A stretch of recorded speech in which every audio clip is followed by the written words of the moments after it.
Good afternoon, ladies and gentlemen. Welcome to Dundee and Angus College Gardyne campus, where this afternoon we will be having a debate. Now, before I begin, I'd like to introduce the candidates. On my right-hand side, we have Mr. Blair Jenkins. Now, Blair Jenkins was Director of Broadcasting at STV and Head of News and Current Affairs at both STV and BBC Scotland. He chaired the Scottish Broadcasting Commission from 2007 to 2008 and the Scottish Digital Network Panel. In the Queen's Birthday Honours List in 2010, he was made an OBE for services to broadcasting. Now, since June 2012, Blair Jenkins has served as the Chief Executive of the Yes Scotland campaign. He is not a member of any political party and has not previously been involved with any political campaign. And to the right of Mr. Jenkins is Gord Matheson. Gordon is a current student at Dundee College. Gordon is studying HNC Social Sciences and has come up all the way through the Access programme, the Hires programme, and we can't wait to get rid of him, actually, to hopefully Stirling University. So Gordon, in his spare time, when he's not campaigning for the Yes campaign, is a prolific musician and songwriter and has played in local bands. Gordon is a member of the National Collective, which is the arts movement for Scottish independence, and Gordon is also a member of the Scottish Green Party. To my left-hand side, we have Lesley Brennan, and Lesley Brennan is currently a local councillor in Dundee. She represents the East End ward, which also includes Dundee and Angus College's Gardyne campus. Now, Lesley is an excellent councillor. She represents local people with genuine enthusiasm and cares deeply about her constituents. Lesley is an expert economist specialising in health and housing and is prospective parliamentary candidate for the Labour Party for Dundee East at the next general election. Now, to Lesley's left is Marc Winsland. Marc is a student on NC Social Sciences Level 6, the Hires programme. And Marc is a member of Dundee Labour Party, and Marc has also been involved in a number of organisations, the National Union of Students, the Human Rights Organisation. Marc was also a member of the UK Youth Parliament, and Marc is also standing for student president at the forthcoming presidential sabbatical elections. So, ladies and gentlemen, I'd like to show your Dundee and Angus College appreciation for our panellists.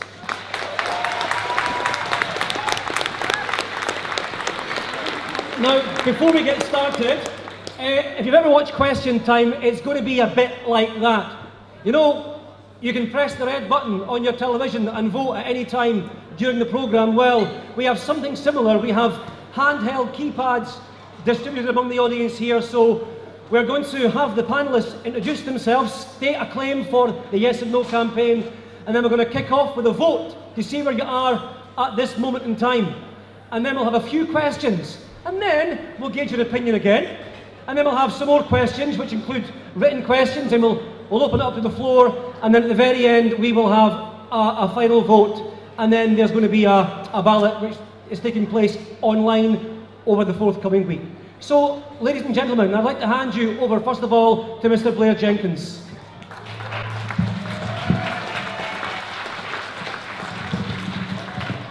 Okay, thank you, John. It's a great pleasure to be here. My first visit to this campus, and what a fantastic venue. I love the way people are at different levels and all that. It looks great. As John said, I have no membership of any political party. I've never been involved in any political campaign before. And that's something I have in common with many, many thousands of people who are now part of the national Yes movement. Something very, very special is happening in Scotland this year. All kinds of people from all kinds of backgrounds are uniting behind the proposition, Scotland's future in Scotland's hands. We believe we can have a better country, a stronger economy, a fairer and more socially just Scotland.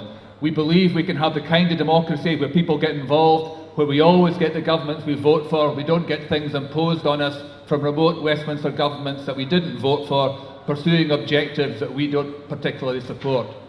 So it's a fantastic pleasure to be here, a great privilege. we speak all around the country.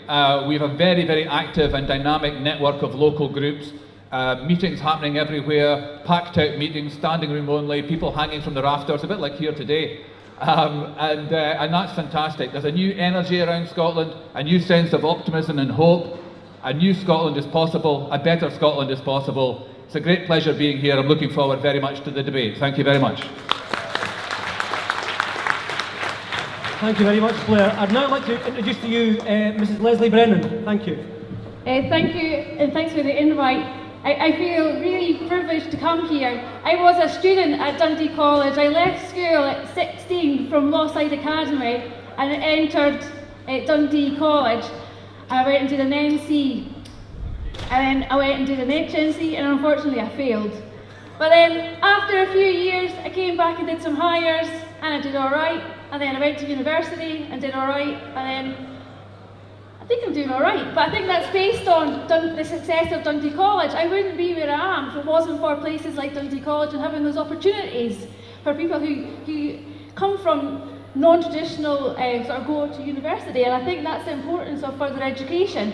I only got involved in politics about 7 years ago, and I think it is about, instead of sitting at home and moaning at the TV, shouting about how things were going, I thought rather than moaning, I wanted to get involved. And I joined the Labour Party, and I want to actually be improving things for people across the UK, people in Scotland, people in Dundee. But I didn't get involved for it to become independent. If I wanted to become independent, obviously I would have joined the SNP. But I feel actually we're part of a voluntary union. We've self-determination, we have that already, we vote, and actually we're part of a voluntary union. It's about the whole of the UK, and I think the UK, there are a number of strengths, and I'm sure we'll cover that through the debate. But I just want to say thanks for inviting me today, and I look forward to hearing your contributions as well. Thank you very much, Lesley. It's nice to hear that. You know, we're a success story of the old Dundee College, of course. We're hoping for similar success stories as we go forward with Dundee and Angus College, of course. Gord Matheson. Thanks, John. Thank everyone for being here. At the very heart of this debate, the one question that you're being asked when it comes down to it at the end of the day, it's a question about how you're governed, and it's a question about the sort of people that you want making the decisions that affect your lives. It's a question about whether the people deserve the power that they have and whether the system is fair and democratic. Now, at the moment, Scotland has 8% of the UK's population, but elects just 4% of its parliament. This doesn't seem fair or democratic to me. We have an unelected body, the House of Lords, who make decisions based on your lives, and they're not accountable to you, they're accountable to no one. This system has resulted in some of the worst levels of inequality in the Western world. We have some of the lowest wages in Europe, despite the fact that we work among the longest hours. We have sky-high rail prices, sky-high energy prices, despite the fact that we live in an energy-rich nation. When you look at the fact that we have a wealth gap twice as wide as any other EU country, you have to ask of a campaign that calls itself Better Together, better than who? Better than what? But how does a yes vote change that? What you can guarantee with a yes vote is you will bring your government closer to you. You will bring a government closer to you, not just geographically, but in terms of representation. They will become accountable to you, and they will be more effective as a result. A government is more effective if it has less people to govern. We know that Scotland is big enough, we know that Scotland is strong enough, and we know that Scotland is smart enough. But we have to be brave and we have to be bold. We are the independence generation, and it's up to us to go to the polls in September and say enough is enough. We want a better future. It's often said that all great journeys begin with a single step, and the journey to a better Scotland begins with a single yes. Thank you.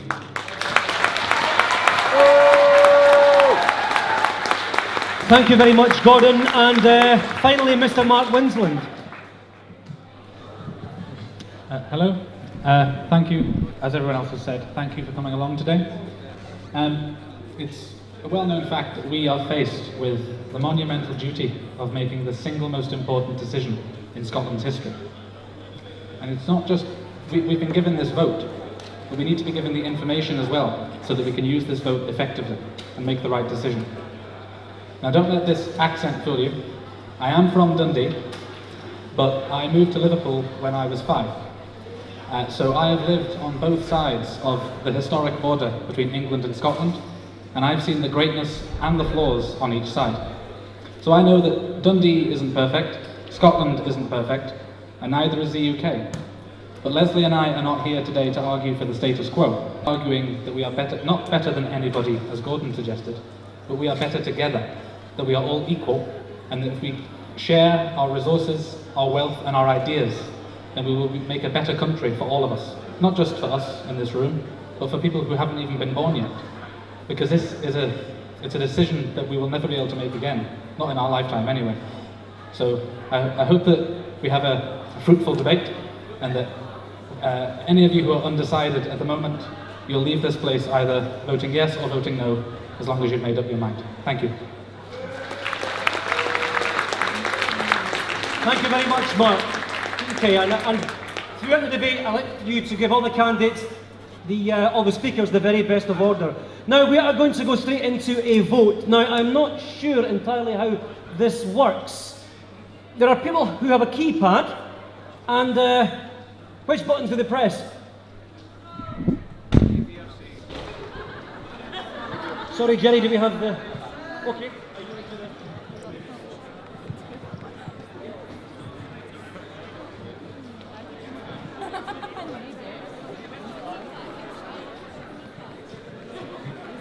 Okay guys, those who have got a clicker in their hand, it should be a fairly straightforward process. We've got one question that's going to follow throughout this debate. Basically the same question: where do you stand on Scottish independence at this moment in time? Click A on your clicker if you agree that you want Scottish independence. B to disagree, or if you're undecided, you press C. So once we've got some votes in, I can see that we've got 22, 26, 29, 30, there's about 40 so clickers, so we'll just go with that, and when we're happy with, we've got most of the votes in, we'll stop that poll and we'll see what this scale shows.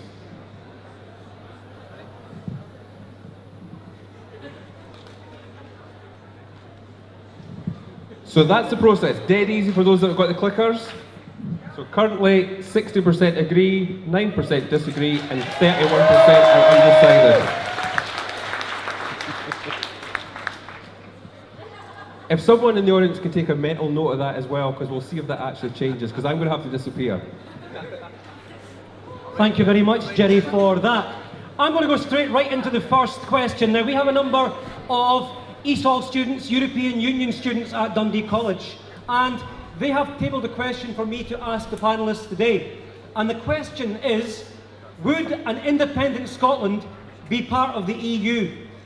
And if not, what would the situation be for EU nationals living, working and studying in Scotland?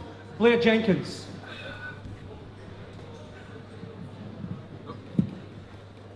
I think the answer to that is, I think, an unequivocal yes. There is no doubt that an independent Scotland would continue to be part of the European Union. Let's just look at the facts. Scotland has been, the territory and the people of Scotland have been within the European Union for 40 years now. 40 years. We comply with all the requirements, political, legal, economic and other requirements. So the notion, and I'm sure none of today's speakers on the no side will even suggest this, but the notion that's occasionally put around by some of the more irresponsible people in the no campaign that Scotland would somehow find itself outside the European Union is nonsensical. There is no mechanism, there is no provision in any of the European treaties for a territory and people who are part of the European Union to end up outside the European Union. There is just no way for it to happen. The period of 18 months between a yes vote this September and Independence Day itself in March 2016, those 18 months have been reckoned by lots of people, including the UK government's own advisor on this issue, to be a perfectly reasonable time frame within which to secure any alteration to the terms and conditions of Scotland's ongoing membership. But I think you only have to stop and think about it. The reputational damage to a body like the European Union of excluding a territory which had exercised its democratic right of self-determination, the notion that the European Union, which is founded on the very idea of encouraging and extending and reinforcing democracy, would punish such a territory and people, the notion that countries like Germany and France and Italy would go along with such a thing is utterly fanciful. Thank you very much. So you could be very secure in that. Can I hand you over now to Marc Winsland to respond to that? Thank you.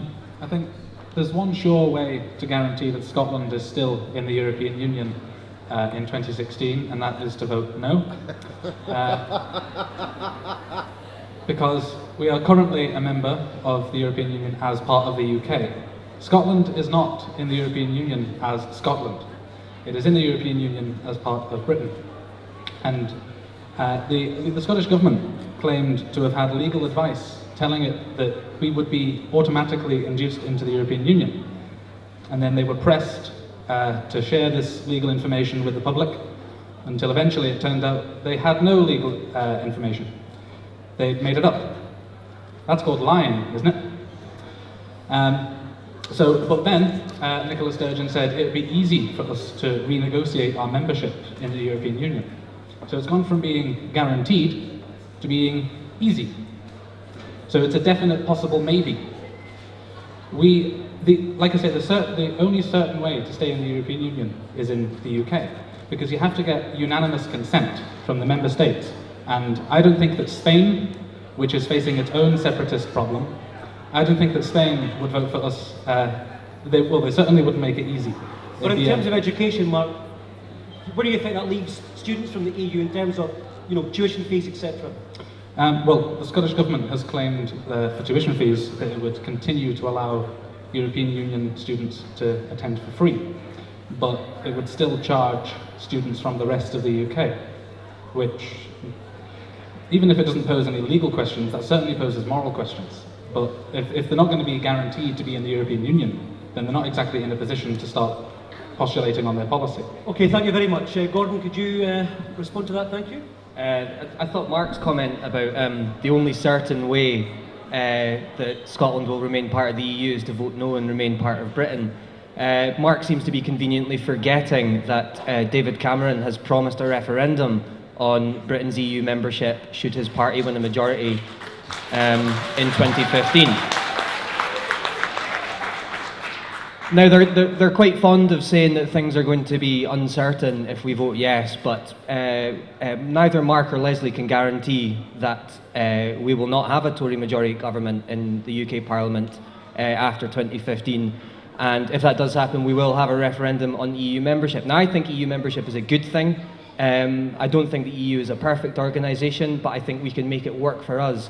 And as Blair pointed out, Graham Avery, who was he was the senior advisor at the European Policy Centre of the EU. He has said that anyone that is a member of the EU and has been for 40 years in terms of citizens cannot be asked to leave.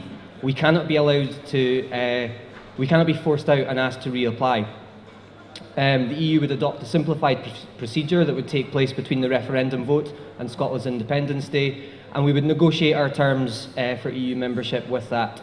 So if you want to guarantee that you will remain an EU citizen, then you have to vote yes. Lesley Brennan. European Commissioner President Jose Manuel Barroso has said it would be extremely difficult, if not impossible, for an independent Scotland to join the European Union. Why do you think that is, and why do you think that would be difficult, not only in terms of education, but in monetary policy, fiscal policy, economic policy, etc.? Whilst Blair and Gordon want to say how easy it will be for Scotland to vote yes, it'll be in, this is not a simple transaction. This is about negotiation, and obviously it's about politics and seeing it in the context of where Spain's going. So we need to recognise if Scotland does vote yes, what Spain will do, because they're, as Mark has said, they've got their own situations which they're trying to manage internally, and actually Scotland could get caught up in that. But with regards to it is about we want to stay in Europe, and I think the majority of people across the UK want to stay in Europe, because going forward, what the white paper does not address is anything to do with how we're going to cope with the multinationals. The multinationals, how we get with the way we actually business. If you want true change in the UK, in Scotland, in Europe, it's actually about coming together, working together to actually get change on a pan-national level, not retreating into ourselves. And as Scotland, there's nothing in that white paper, and multinationals are a huge part. In the white paper it says about actually reducing corporation tax. And we can see the example of that from in Ireland. about reducing corporation tax, having companies set up their headquarters there, bringing money through, channeling it through, but actually that doesn't really bring sustainable jobs to the economy, and you're at risk then being hostage to fortune to the multinationals. What we want to do is actually reduce the control of the multinationals, build an economy, a sustainable economy, where actually what we want is actually proper workers' rights. And by doing that, that has to be an agreement across Europe and actually pushing workers' rights forward. So whilst I do think we need to stay in Europe, and yes, there will be a referendum if the Tories get in 2015. However, from the data, the majority are saying we want to stay in Europe because of the benefits. And the risk is actually about where Scotland is, and actually it's just not a given. We need to recognise that. This is not about saying, oh, you're being scary. Actually, if you read the white paper, they're the ones that are being quite alarmist. Lesley, can I just bring in Blair Jenkins to respond to your comments about the white paper?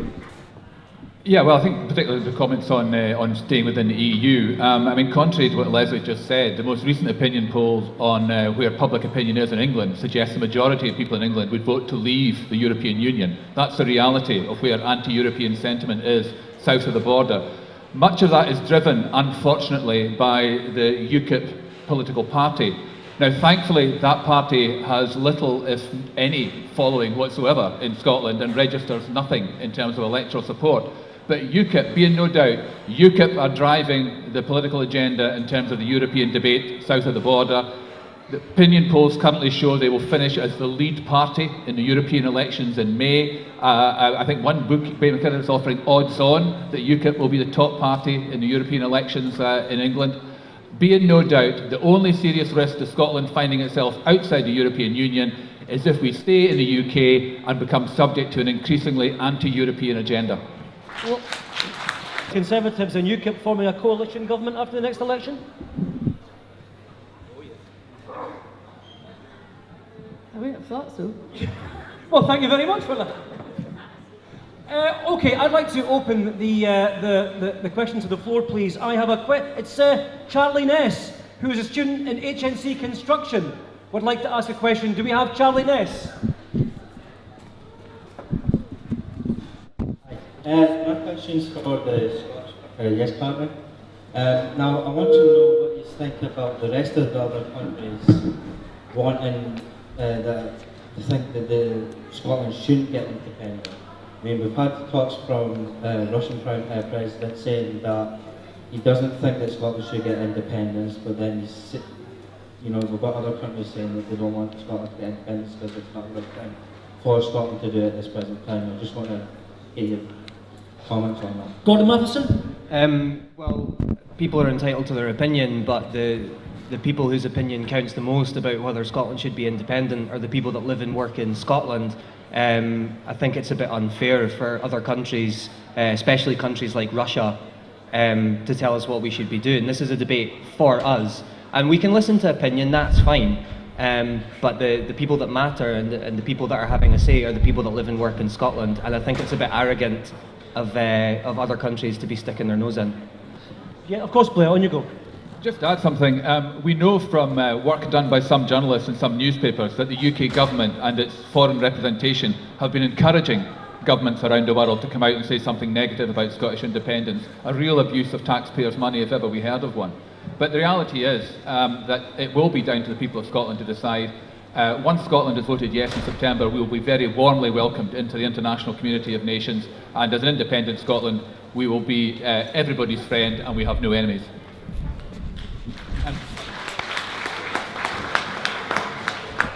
I think the opinion of different countries around the world, it is very important. I mean, we are the only ones with a vote, that's true, but in a shrinking world where the community of nations is becoming closer knit than ever before, we have to be bearing in mind the opinions of our allies and our friends and our neighbours around the world. I mean, the United States says, because the United Kingdom is respected as not only a military power, but an economic force in the world. We are one of the wealthiest and most influential countries on the earth.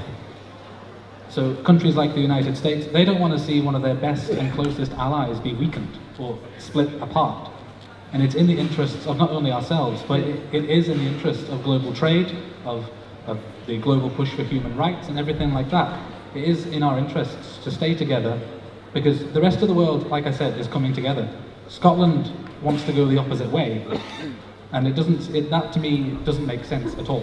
Not in the modern day. Mark, I'm not sure that the United States have actually expressed an opinion on this. The United States have expressed an opinion.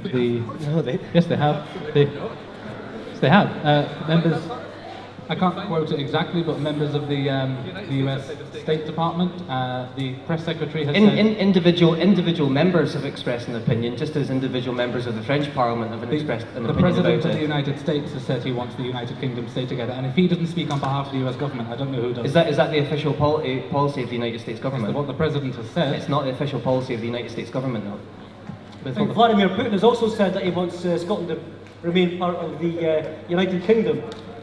Lesley. Can I just come in here? One of the reasons why I'll be voting no, and it's not about it's about we're brothers, we're sisters, we're cousins across the rest of the UK, and especially my husband's from Northern Ireland, and actually people in Northern Ireland are watching what's going on in Scotland very closely, okay? And things in Northern Ireland are pretty fragile. All right, I don't know if you noticed, last summer things kicked off in Northern Ireland, and then before Christmas, about the flags. Things in Northern Ireland, I don't know how closely you follow the politics in Northern Ireland, but things in Northern Ireland are really quite fragile, okay? And there's a lot of concern about what will happen if Scotland breaks away, it separates. Because, believe it or not, there will be a recalibration in the UK post if the rest of the UK, if Scotland separates. And we do need to be mindful of what...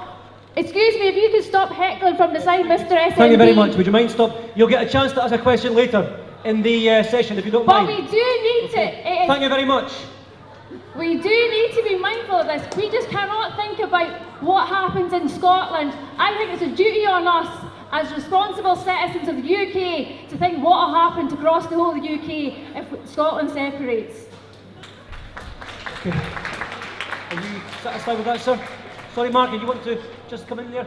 Okay, we have a question next from Mr. Duncan Burns, HNC Social Sciences.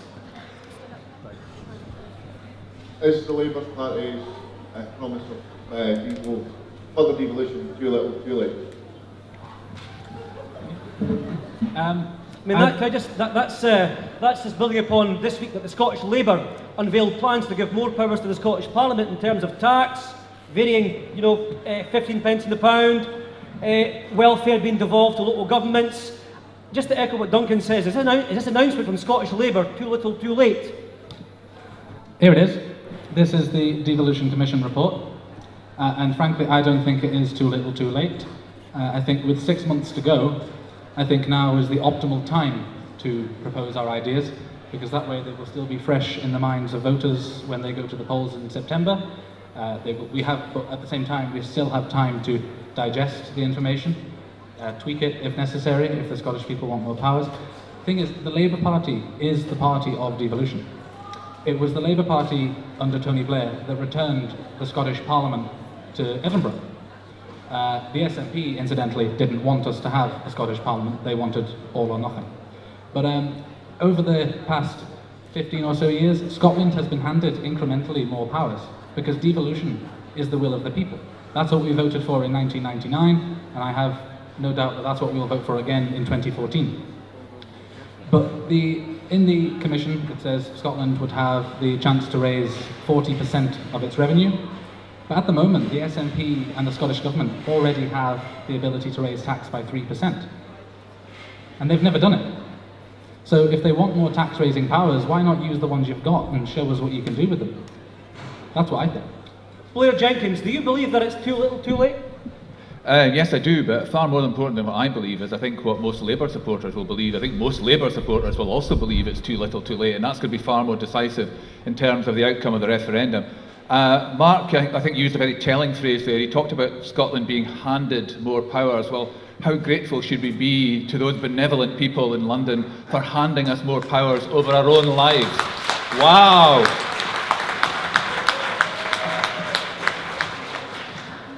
I believe that a lot of people, and I have a lot of friends in the Labour Party and I have a lot of respect for the Labour Party. I have a lot more respect for the membership than the current leadership, I'd have to say, but that's another point. I think a lot of people were holding off, were going to wait and make up their minds on how they're going to vote in the referendum. They were giving the party the benefit of the doubt. Could they come up with something sensible, substantial, coherent on enhanced devolution? And what we saw yesterday met none of those criteria. It's not coherent, it's getting picked apart by people. Ben Thompson, who leads the Reform organisation, who's been probably the most articulate supporter of stronger devolution, he's not party aligned, and he's come out and essentially rubbished the document and just said it's incoherent, it doesn't stand up. I watched Joanne Lamont last night on Scotland Tonight being all over the place on the numbers involved in this and how much money it would generate, etc., etc. It's not thought through. The sound you heard as Labour launched that document yesterday was the sound of gritted teeth. These are concessions unwillingly put forward, reluctantly done by people who are in a position where they're beginning to panic about the outcome of a referendum result in September. I believe that people will see through these set of proposals, and I don't think they'll deter the increasing number of Labour people who are moving to yes. Lesley Brennan, do you believe that the people will see through these proposals outlined by Scottish Labour this week? I think the proposals are there to be looked at, but I think what we want to come back to is actually scrutinise the white paper. That's the real one that we need to scrutinise. I find it surprising that Gordon's here from the Greens, and one of the proposals is to cut 50% of the passenger air duty. You think that's not particularly green? And it goes back, it is about what the proposals that we put forward by the Labour Party is in response to the agenda set by the SNP about the referendum. But what the white paper needs is proper scrutiny. That's where we want to be, is actually properly scrutinising the white paper. Now, why do we want to be a low corporation tax country? Do we want to be about actually further education? Actually, how about the number of places that have been cut since the SNP have come to power for further education? Is that right? Is that where we want to be going? How about higher education? The jobs that are going at Dundee University, is that where we want to be going? How about the future of our children? This is the education and devolution. Since devolution to 2010, the reduction in child poverty, 9.9% in comparison to 5.5% in England. Okay, that's where we want to be. This is about further devolution. Okay, and it never always. All we want to do is actually moving forward. Okay, and this is, most people don't really understand where the powers lie. What lies at Westminster? What lies at Scotland? What's decided at the council? So it is about an understanding where we are, and actually we have a lot of powers at the Scottish level, and if they really did want to do about actually there was a perception that actually most people in Scotland were more left of centre than the rest of the UK. Well, why is the SNP not increasing income tax for some of the funding cuts? Thank you, Lesley. Can we bring in Gord Matheson, please? I find it a bit strange that Lesley keeps saying SNP and looking over at Blair and I can't see anyone from the SNP up on this stage, so I find that a bit strange. To go back to the original question about Labour's Devo plans, I was trying to sort of go over them last night, and they are a bit confusing.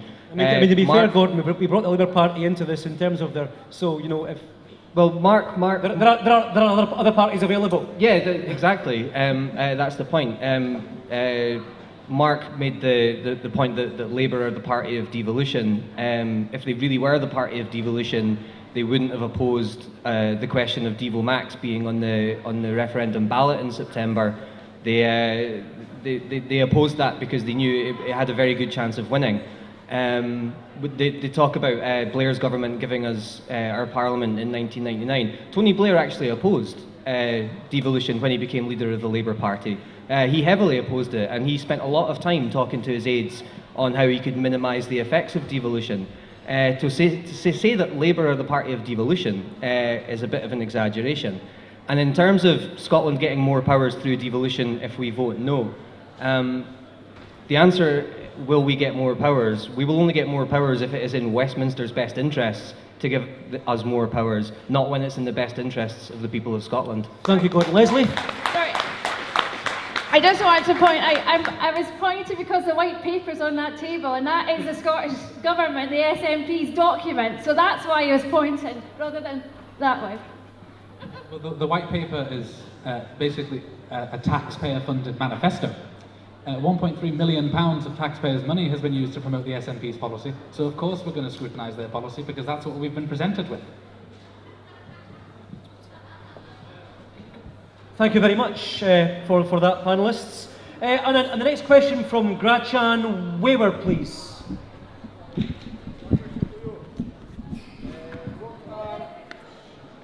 If you wait for the mic, Grachan, thank you very much.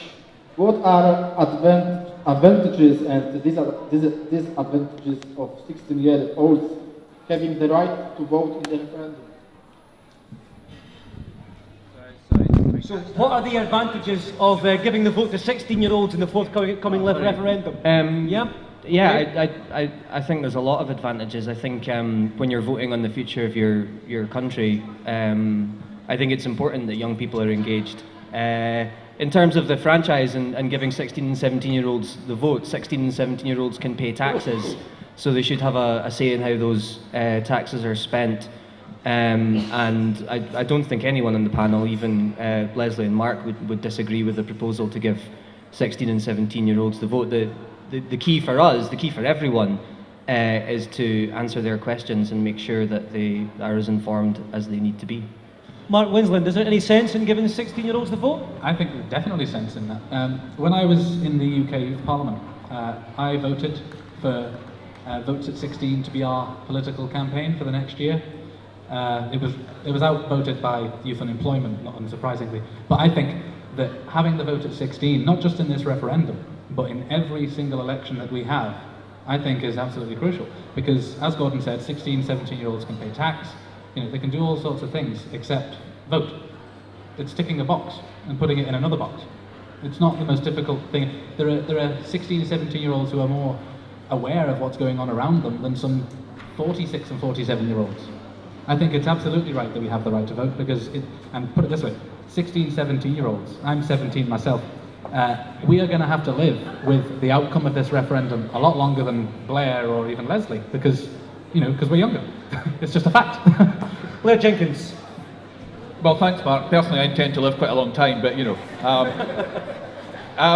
like Lesley, I left school aged 16. I grew up in Elgin, further north, and I went to Newcastle and started training as a journalist. And I agree with what's been said by the two previous speakers. If you're age 16, if you're living on your own, in a job, paying taxes. I'm 16 years old, and that wasn't yesterday. 16 years old, I sure wanted to vote. I wanted to be able to vote. I didn't see any reason why I couldn't and shouldn't. So I think it's one of the most important things in this referendum is that people who are at an age of responsibility get to exercise that responsibility and get the chance to vote for Scotland's future. Thank you very much, Blair. Lesley? Yeah, I'm very comfortable with 16, 17-year-olds getting the vote. Actually, it's a Labour policy for after 2015, so yeah, I'm very comfortable with that. I have a 17-year-old son and two 15-year-olds, and even the 15-year-olds. But actually, I think it's about working. When you go out to work at 16, I think you're competent enough to make a decision about the country. Thank you very much. On the subject of 16-year-olds and voting, I have a question that has been tabled by a student. It's in written form, which I'd like to ask the panellists today. Going with the young person's theme, a number of students recently have been voicing concerns about job prospects in an independent Scotland. So, with the numerous companies, including RBS, who have voiced that they would leave Scotland if it becomes independent, what job opportunities are going to be available for the 16 to 24 age group? Well, firstly, no company has actually said that they will leave Scotland should we become independent, and to suggest otherwise is inaccurate at best.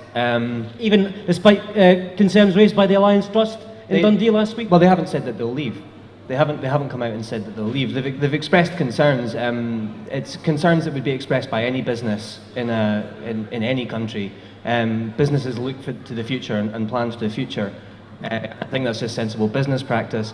But in terms of the danger of losing jobs in Scotland should we become independent, when you look back at the referendum in 1997 about having a Scottish Parliament, we were told the same thing. We were told that jobs would go from Scotland, and we were told that if we voted yes, then we would run the risk of large-scale unemployment, and it didn't happen. You look further back at '79, we were warned over, if we voted for an assembly in '79, that the plants at Ravenscraig and Linwood and Bathgate would close down if we voted yes. We didn't get an assembly, and within 12 years, all those plants had closed down anyway. So to suggest that jobs are under immense threat in an independent Scotland is not true, because nobody has said they'll leave. Lesley, are job losses post-independence a very real possibility? I think jobs, employment is the biggest thing. It doesn't matter where you are, everybody is concerned about jobs. So I think what we want to do is have an economy that has the best prospects of actually having as much jobs. And for me, that's about staying in the UK, about making sure our public sector is a significant part of our employment in our economy.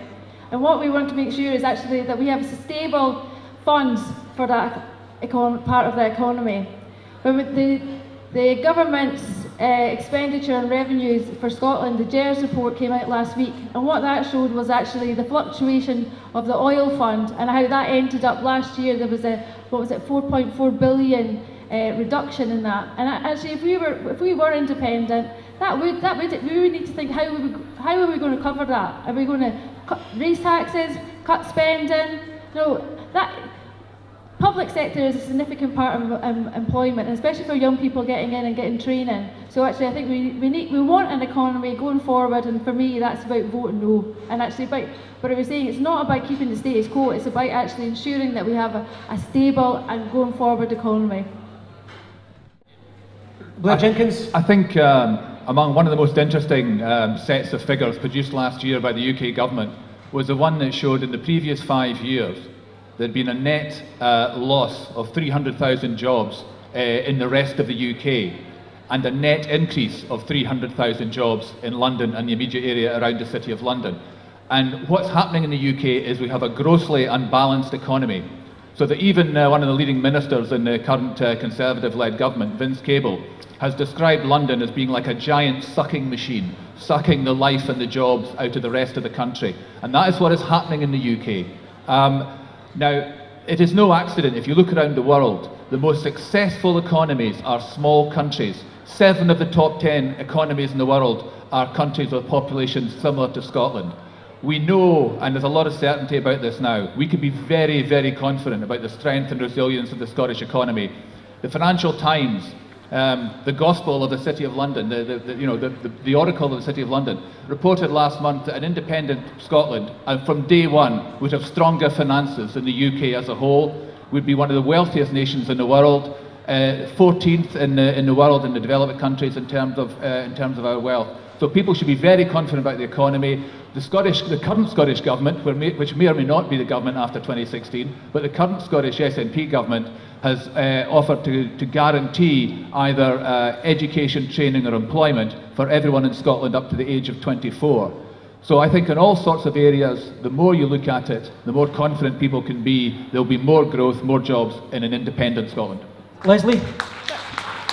Sorry, I just want to come back on the point that Blair raised about the FT article, and I'm sure Blair will confirm that there's 2 ways of looking at how you could divvy up the assets. One's per capita, okay, and what was that, about 9%, and the other one is the geographic distribution, and that's about 38%. In that article, they did use the geographical distribution, because it tells you underneath the tables, it does.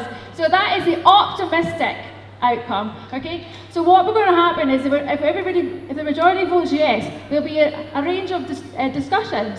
And what will happen is if you go for the pessimistic outcome, was we get the per capita share, or if you go for the optimistic outcome, then you get the geographic share. Okay, and what will probably most likely happen is be someplace in the middle.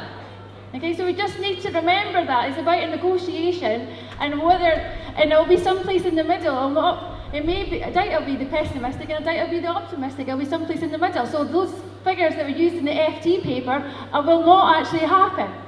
Lesley, are you talking about oil revenues there? Is that what you're talking about? Geographic share? No, when those the papers, the data in that FT report, it said about how the assets going forward, how we'd have more revenue per capita, and that was it says that on the FT paper. Well, the FT conclusion was very unequivocal. The FT's conclusion, quite clearly, and I'm sure it's not one they actually wanted to reach, was that an independent Scotland would start life as with a stronger economy, a stronger set of finances than the UK. Yeah, that was based on a very optimistic assumptions. It was. On you go, Mark, yeah. Well, the Institute for Fiscal Studies also said that it would be that the proposals in the white paper are too optimistic, as Lesley said, and we would have to think of a more, dare I say it, conservative fiscal policy in order to afford it. But recently at a Business for Scotland event in Dundee, I asked an economist, Gordon Kemp, I asked him, because he'd been complaining about London as well, Blair, and he was saying how London sucks the life and the wealth out of the rest of the UK. And first of all, the dividing line is above Birmingham, not the Scottish and English border. So we have to think about, do we want to just leave half of England behind and Wales and Northern Ireland? And the second thing, I asked him, what if in an independent Scotland, what if Glasgow became the London of Scotland and started sucking the life and the wealth out of the rest of Scotland, leaving Dundee or Edinburgh, to struggle? And he said, I wouldn't care as long as we had control of it. And in my head, that translated to, I wouldn't care as long as I got a share of the profit. Yeah, the difference between, I think, the likely direction of travel of an independent Scotland and where we've been with the UK, not for 1 year, 5 years, 10 years, but for more than 30 years now, is moving towards being ever more unequal as a society. That is by conscious policy, it's not by accident. So I think there's a much greater commitment in Scotland to wealth being distributed, to social justice, to a greater level of equality. Under successive Conservative and Labour governments in the UK, we have seen the UK since 1975 has had a greater growth in disparity of wealth and opportunity between the richest and the poorest in our society than any other developed country on the planet. We know where we're going with the UK. We're going towards ever greater inequality and an ever widening gap in terms of opportunity. And this is not just about money, and it's not just about jobs. Scotland has the lowest life expectancy of any country in Western or Central Europe. The World Health Organization will tell you that the great driver of health inequality and early mortality is inequality of wealth and opportunity. There are lots of compelling reasons, and some of them are life and death reasons, for why Scotland needs the powers of an independent country. Marc Winsland, is it a life and death issue? I think it's definitely a very pressing issue, but the gap between wealth and lifestyle and everything like that does not just exist in Scotland. We have to realise that Northern Ireland, Wales, and North England, they have the same challenges and frustrations as us. And take child poverty for instance. I don't care if a child is living in Dundee or if they're living in Liverpool. If they're living in hardship, that's what's important to me, and that's why we need to pool our resources and our energy together as one united kingdom and help everybody who needs it. But why is it not working then? Why do we see widening inequality? Why do we see falling wages? Why do we see a greater gap between the rich and the poor? Why did we have the Scottish Government cutting over £1 billion from anti-poverty programmes since 2007? That wasn't my question. Well, that's the answer. That's why we have ever-widening inequality, because they've cut £1 billion from the budget that is designed to stop it. So it's nothing to do with Westminster austerity cuts that are affecting the poorest, while at the same time protecting the wages of the top earners. Well, do you know, the Conservative austerity programme, I don't agree with it at all. And that's why I'm voting for Lesley in 2015. Because, what? Yeah, the Labour Party agrees with it. Well, the Labour Party agrees that we have to get our spending under control, but not in the callous way that the Conservatives are doing it. We agree that pooling and sharing resources for the good of the people who are working the hardest, not just the people who have the biggest bank balance. Okay, do we have a question? Thank you very much, panellists. Do we have a question from the floor? That gentleman there with the grey top on at the end of the row. My name's Gardyne on Angus campus. In a few years' time, I'm potentially to join the armed forces here in the UK. How can Scotland react from this?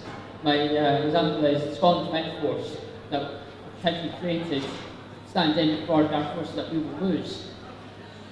There was also a news article that came out the other day with regards to the nuclear incident. There was a nuclear leak up north. Why was that withheld from the Scottish Government? Is that Dounreay you're referring to? Yes. Yeah, on the question of armed forces in independent Scotland, I mean, the most important thing to say is the one thing that we would do as an independent country is we would end the obscenity of having weapons of mass destruction on the River Clyde. Now, I know both Lesley and Marc will be great admirers of Tony Blair. I think one of the most sensible things that Tony Blair said was in his memoirs, where he said that there was no longer any defence reason for retaining Trident nuclear weapons. There was no longer any rational, logical defence reason for doing that. But what he said, and I thought it was remarkably honest, was he said Trident has become such a status symbol for the UK, he could not see the UK conceivably giving up Trident because it had become a status symbol. Well, I have to tell you, I can think of a lot of things I'd like to do with £100 billion rather than maintain a status symbol of weapons of mass destruction on the River Clyde. Thank you very much, Blair. Lesley, Trident, is it a status symbol or does it offer very real protection? I'm a member of Labour with CND, so I'd be quite happy to see that going and actually using that money for something else, for actually health services, for creating jobs.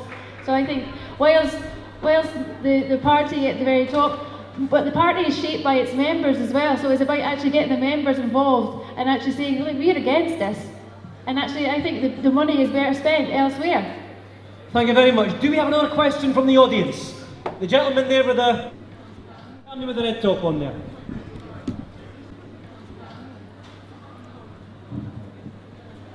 County Ward.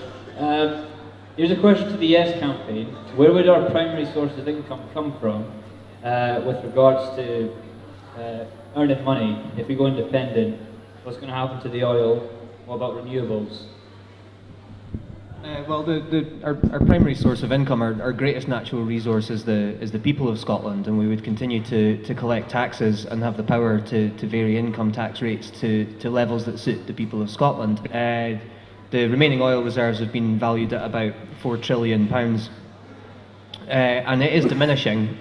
We need to be aware of the fact that oil is diminishing, but it was diminishing from the day we started extracting it.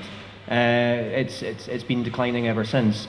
And the revenues from oil have been sort of squandered away by Westminster since we discovered it in 1975. The Macron report in 1975, which highlighted how wealthy Scotland would be if it were independent, was hidden for 30 years by the government and only came out in 2005. And in terms of renewable energy, we have 25% of Europe's green energy potential. So the potential for the Scottish Government and the people of Scotland to harness the remaining oil that we have and use the funds sensibly and invest in things like green energy that we can then export to the rest of Europe would be a fantastic revenue source. Marc Winsland, I mean, what's happened to the oil money? Do we have enough oil left for an oil fund similar to Norway?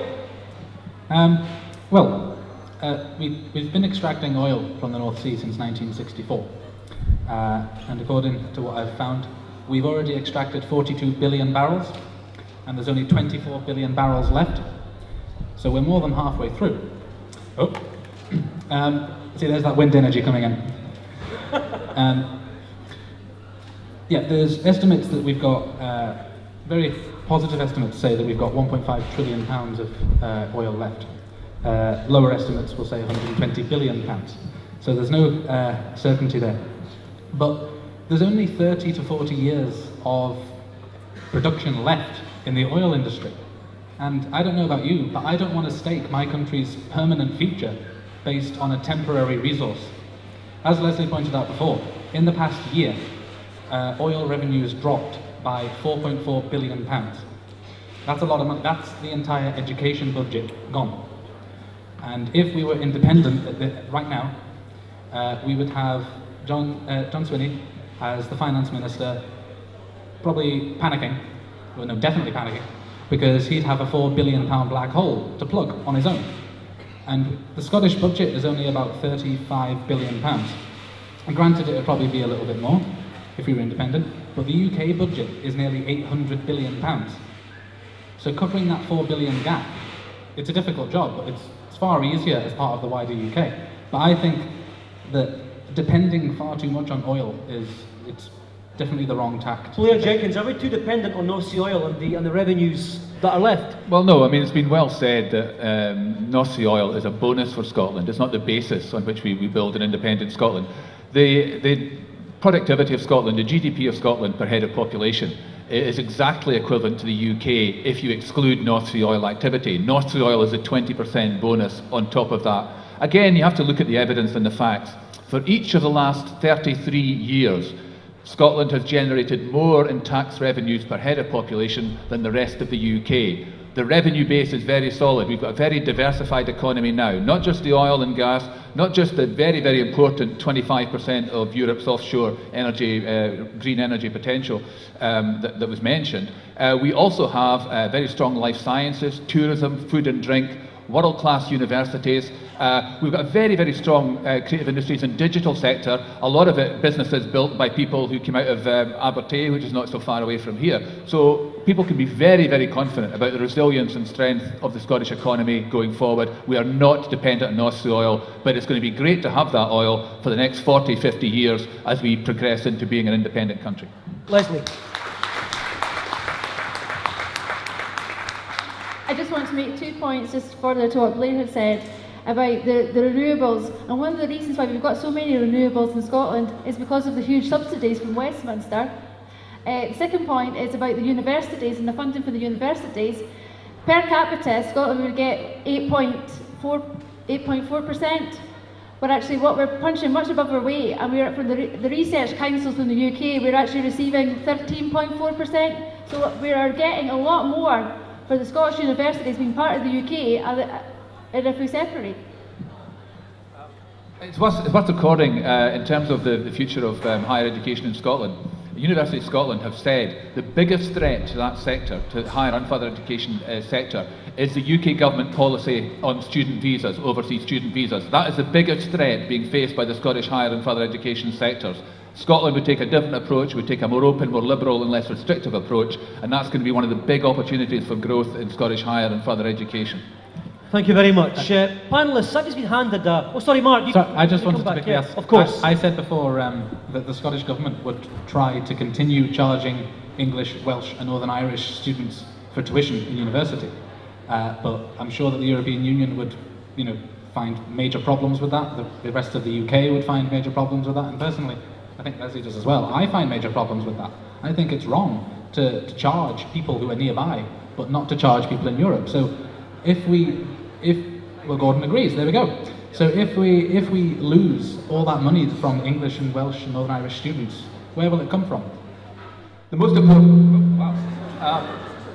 important thing to say about this is we ought not to be charging people to go to higher and further education in the rest of the UK. It's a wrong-headed policy. When I finally did go to university after I'd been working for several years, we didn't pay tuition fees. You got a student grant in which you could live. And I think that the real solution, I hope, to differential fees around these islands will be if we get a government elected in the rest of the UK which scraps £9,000 a year tuition fees. I think it's a dreadful thing to make people, the ability to people to go to university or higher education based on the ability to pay and not the ability to learn. Now, it's been said that the Scottish Government's position is that they would be forced to continue charging students from other parts of the UK because otherwise there'd be just a mass inflow of students from the rest of the UK trying to escape £9,000 a year tuition fees. Whether or not that position is accepted by the European Union as the exceptional circumstances justifying it remains to be seen. But the real moral solution to this is for a government in the rest of the UK to stop charging people to go to higher and further education. Thank you very much, Blair. Can I bring in Lesley just to wind up the question, please? Thank you. Just 2 points for this about the universities. I don't know how much the people are aware that actually obviously the cap on undergraduates in last year's clearing, there was no clearing for Scottish students at many universities, and actually went into clearing, but there was clearing for English students because they were bringing their money to Scotland. So is that the Scotland we want? That actually we're saying no to our own students, but we're welcoming the ones that are paying £9,000 a year? I don't think so. Well, thank you very much. Well, I have a piece of paper being handed to from a student who has a very valid question, and it's a question which is similar to another question that's been tabled by a student. So I'm going to try and run these 2 questions together, panellists, if I may. Now, this question is, you want to gain votes from younger members of the Scottish community, but today you have disengaged many of us. You haven't used appropriate language that the majority of us would understand. And another question that was tabled, John Swinney has stated that the debate on Scotland's future has not been a credit to the nation, and Labour's Jackie Baillie said the campaign has been partially poisoned with a lot of heat, but not a lot of light. The words engraved on the Scottish mace are wisdom, justice, compassion and integrity. Have our politicians demonstrated these values in the run-up to the referendum, and have they used plain English? Anyone? Right, I think, am I younger than you, Gordon? I think I am. Sorry? Am I younger than you, yes? Yes. Significantly. Significantly, okay, there we go. Right, so I'm the youngest person on the panel. Like I said, I'm 17. And if I've been using technical language, I didn't know I had the ability to. I didn't think I was, that knowledgeable about it all. But I think for people who are in political circles and who follow politics a lot, hearing all the technical jargon and all the acronyms and all the numbers and the percentages, to them it makes sense. But to Joe Bloggs in the back of Dundee, goes through town, just works, does his day-to-day life, and doesn't particularly pay much attention to politics, but is paying attention to this because he knows how important it is. I think that people on both sides of the debate, we do have a duty, but also an obligation to make sure that this debate is accessible to every single Scottish person, because their vote counts just as much as anybody else's. And the question itself is very simple. Should Scotland be an independent country? But all the information that's being piled on top of that, a lot of it is indecipherable, and we should be more clear. Gordon, you're here to represent the mature students. Is that a fair point? We haven't used plain English. It's been difficult to understand. Is it a fair point that I'm representing the mature students? Yeah, I think there's always a danger that whenever you have political arguments, there's a lot of things that will go over a lot of people's heads, and I think it's important for people on both sides of the debate to try and engage their peers. Many people that are undecided because they haven't looked into it and the debate hasn't been accessible for them. And I think it's important for both sides to have a sensible debate and to have a mature debate. And in terms of language that's been used, there's been a lot of sort of emotive language. And Mark was right. You're being asked a question, and as I sort of mentioned at the beginning, the fundamental thing that you have to decide is who is the best people to govern you. Where do you want your government to be, and who do you want to have the power to make the decisions that affect your lives? That's what you're being asked. You're being asked about how you're governed. And yes, there is a lot of things to consider, but at the end of the day, that's the question that you need to ask yourself. Blair Jenkins, you've been a political journalist for a very long time. Are you bamboozling us with science? No, I don't think so. I mean, I think if you're to look honestly at the 2 campaigns, I think there is one campaign which is trying to bog the debate down in minutiae and in detail, and in let's stay fixed on all these obstacles between Scotland and being independent. The narrative about change, the narrative about hope and future and what kind of country they want to build, the whole idea of a forward-looking campaign that envisages a Scotland of the future is coming from the yes side. I think all the energy and all the ideas are on the yes side of this debate. Now, Gordon mentioned, I didn't realise he's a member of National Collective. National Collective is a fantastic example of the energy on the yes side. There are now 2,000 members of National Collective, the artistic and creative community around Scotland. If this referendum, if this vote was taking place just within the artistic and creative community in Scotland, it'd be something like 95% yes in all the evidence so far. And the reason for that is that I think because artists and creatives are the people who can imagine a better future, who can see that we can and must do much better than this. There's an old saying from last century in politics that if you win the poets, you win the people. I think the Yes campaign has already won the poets, so I'm very hopeful we can win the people. Lesley Brennan, are we having a fair and just campaign?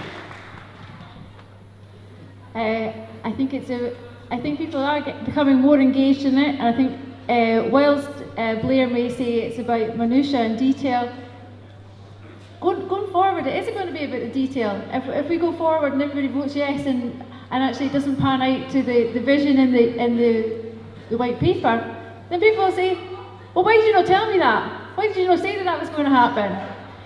I've got 3 boys, and if they do something and I think that there's going to be risks, it's my responsibility to say, actually, that's a possible danger that might happen there. I think it's about being responsible. I think this is what was going forward. And I think also it's a wee bit patronising saying, oh, if you sell it to the artists have enjoyed it, so therefore we've got the vision. It's a bit patronising to people who are not artists. I think actually it's about engaging with people across the spectrum and actually going out. And I suppose one of the interesting when I go out and speak to people about who are for and who are against, and it's making sure that one of my constituents said to me last week, just make sure it's no load of guff. Okay, ladies and gentlemen, I'm afraid we're starting to run out of time now, so what I'd like the panellists to do is to sum up their views, either yes or no, in one sentence. Gord Matheson. Sorry, Marc Winsland. First of all. I'm voting no, because I sincerely believe that if we stick together, if we stand together, and if we work together, we will be better together. Gordon?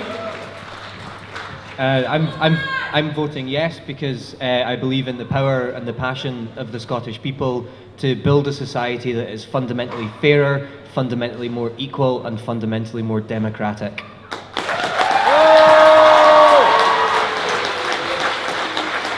Lesley Brennan? Okay, all I can ask people to do is to think very honestly between now and September about which outcome in the referendum you genuinely believe will produce the kind of Scotland you want to live in. And if you go through that process in a very honest and open way, that's all I can ask, and I do believe it will lead you to yes. Thank you very much. And finally, Lesley Brennan. Actually, I would probably echo most of what Blair said. I think it is about people going out and reading what's going on, listening to the debates, and actually genuinely, open-mindedly going forward and thinking, actually, what is the best for Scotland? I think we have self-determination. We vote, we have to go forward, and this is about actually the future of Scotland and the UK, and this is about going forward, and actually that's why I'm going to be voting no. Okay, well, thank you very much, panellists. Let's have a public vote. Let's have the people with the keypads. Can we set this up again, please? If that's okay. So it's A for agree, B for disagree, and C if you're still undecided. And can the people with the keypads please leave them on their chairs? This is going to be very interesting. So, and, sorry? Okay.